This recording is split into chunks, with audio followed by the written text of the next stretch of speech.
Hello, in this video I would like to take you through setting up some of the most commonly used features on the Range Rover Velar, and also show you a few features that are, well, not quite so obvious, but no less useful for that. The first thing I would recommend is to download the Land Rover iGuide app. This contains not only a full searchable copy of the handbook, but also a reference guide for warning lights on the dashboard, a frequently asked questions section, and a visual tour around the inside and outside of the car, with information on the controls, buttons and features. It's a great source of immediate information. When a question pops into your head or you just see a button and think, well, what does that do? Another download is the Land Rover Remote app.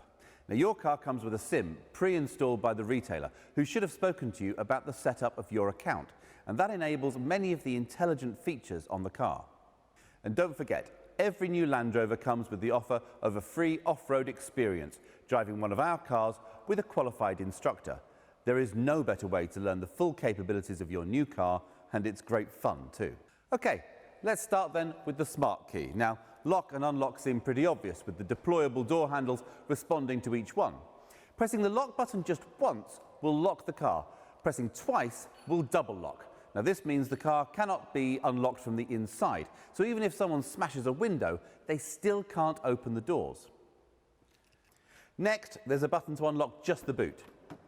If you have a powered tailgate, this will open or close the tailgate automatically, so do ensure there is space for it to safely operate.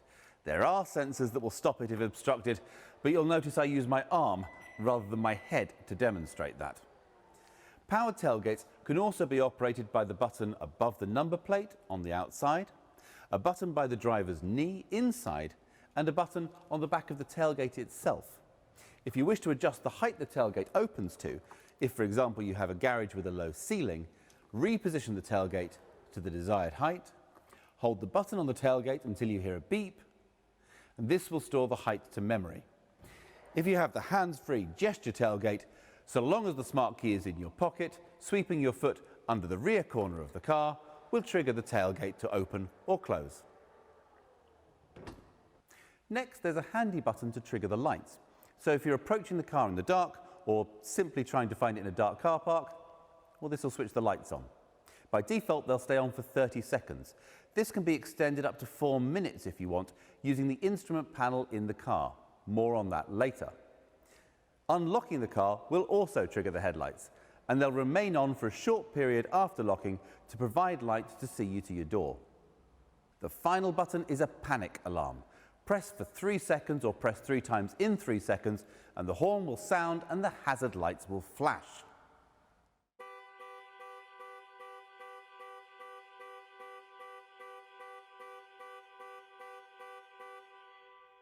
After 5 seconds, this can be cancelled by holding the button for a further 3 seconds. Holding the unlock button down will operate global opening, lowering all the windows to allow air into the car before you enter on a hot day.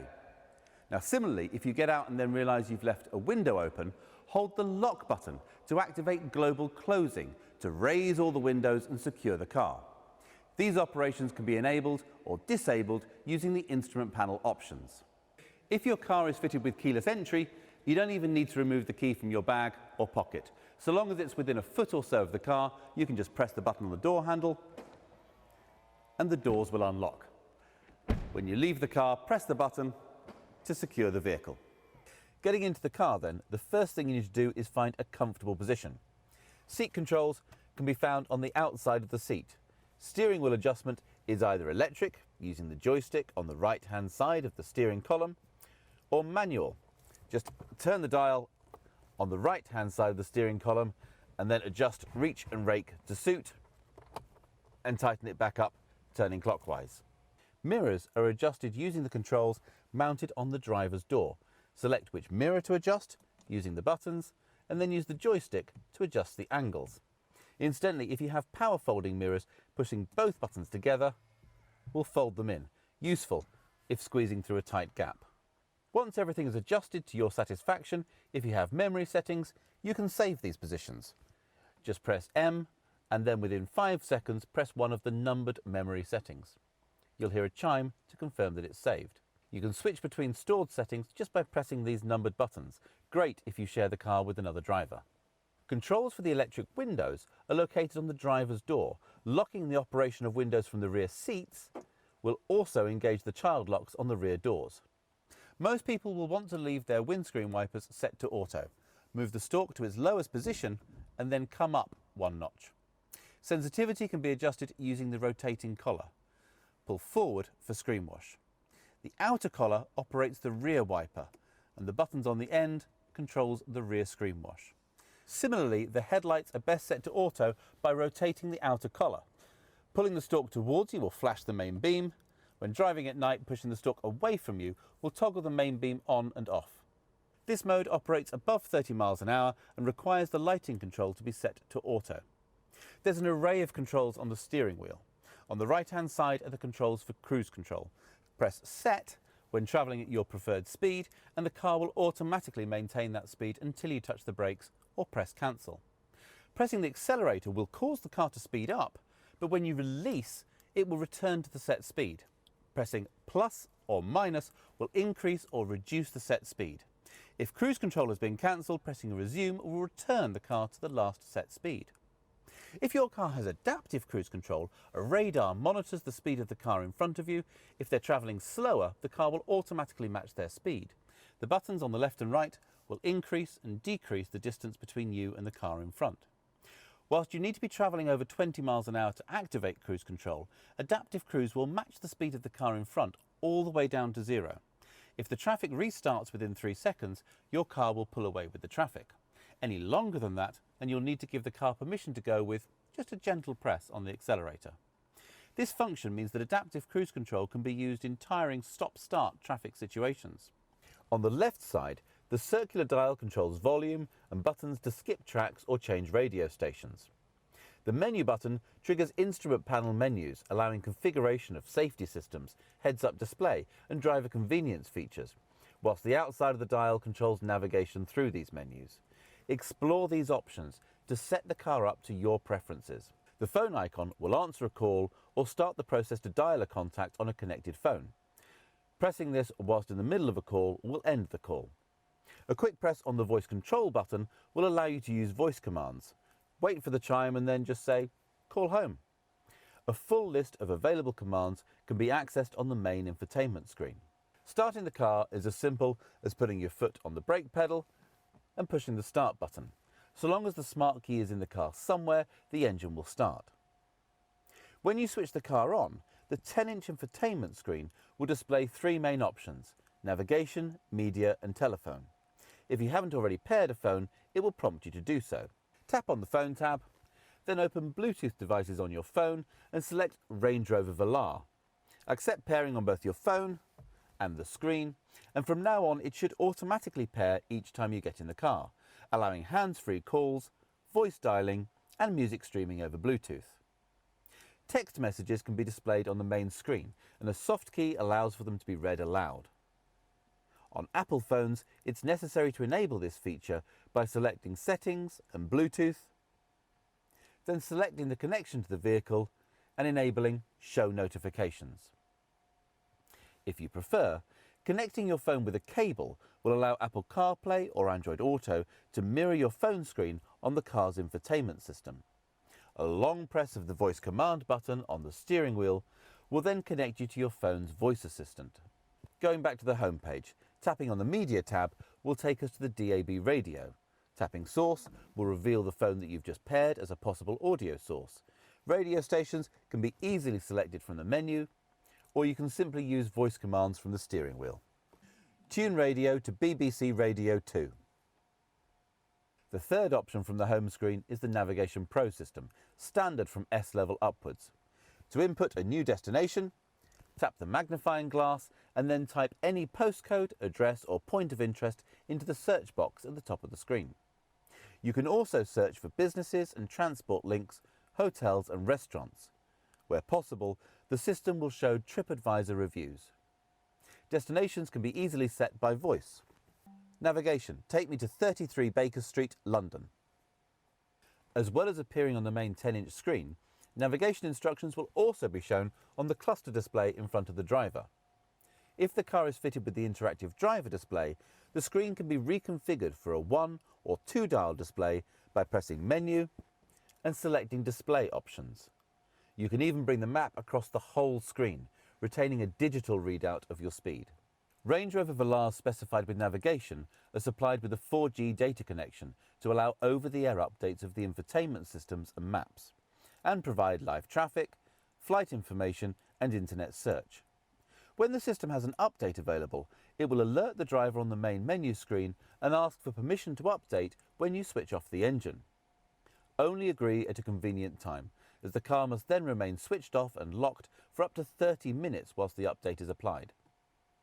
Swiping to the left from the home screen reveals additional features such as 4x4 information and driving efficiency analysis and options for smart settings. The car can be set to recognise different drivers either by different smart keys or the signal from their mobile phone, so the system can develop separate profiles for each driver's preference. If memory seats are fitted, this starts with automatically putting the seat in the correct position for each driver. It can also analyse behaviour to pre-select navigation routes based on your regular routine, store audio preferences and remember climate settings. So the car might automatically put the heated seats on when it's below 6 degrees outside. Remember that you listen to a particular radio station on the way to work, but listen to a podcast on the way home. Know that on Thursday you come home via the gym and set the navigation accordingly.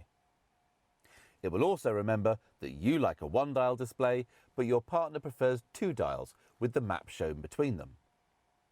Obviously, this involves storing a level of personal data, so when setting the system up, you can choose what data is stored on each profile. If you don't want it to store location data or information on your phone calling habits, just deselect these options. The lower touchscreen controls heated seat options, off-road controls, heated windscreen and ventilation. A quick swipe down will transfer phone and media controls to the lower screen for occasions when you're using the navigation map on the main screen. Heated and cooled seats can be controlled with the large rotary dials also used for climate control by simply pressing the dial in to change function. Top spec cars also have massage seat options controlled through the menu on the lower touchscreen. Pressing the vehicle menu soft key on the lower touchscreen will allow you to select different driving modes using the left-hand dial, altering throttle response and gear change settings to deliver the best control and grip on a variety of surfaces. If your Velar is fitted with air suspension, on the left of the lower touchscreen you'll see icons to control the suspension height, either dropping down 40mm to access height or raising up 46mm to give maximum ground clearance over rough terrain. The rear suspension height can also be controlled using the switches in the load space, which can make loading the boot or hitching a trailer easier. You can even control the suspension height from the smart key. With the engine running and hazard lights activated, close the doors and press the headlights and tailgate unlock buttons simultaneously to lower the suspension, headlights and unlock to raise the suspension, and headlights and lock to set the vehicle to normal height. More details about the operation of air suspension can be found in iGuide. Range Rover Velar uses a rotary gear shift controller which rises up when the ignition is switched on. Press on the brake pedal and rotate the dial to select reverse, neutral or drive. To select sport mode, press down slightly and rotate one more notch. This will alter the operation of the automatic gearbox, holding onto gears longer to give punchier performance. You can manually shift up and down the auto gearbox using the paddles either side of the steering wheel. To return the car to automatic operation, hold the right paddle towards you for 3 seconds.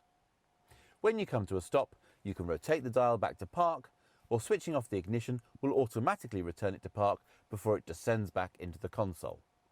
Cars fitted with adaptive cruise control have a high-speed emergency braking system. The lane keep system will provide a torque steer back into the lane if the car thinks you're drifting beyond the lane markers, so it's important to indicate when changing lane. If blind spot assist is fitted, the door mirrors incorporate a blind spot warning system, lighting up when a vehicle is travelling alongside and flashing rapidly to warn you if a car is closing to overtake. If you start to move into the path of an adjacent vehicle, the car will deliver a torque steer in an attempt to avoid a collision.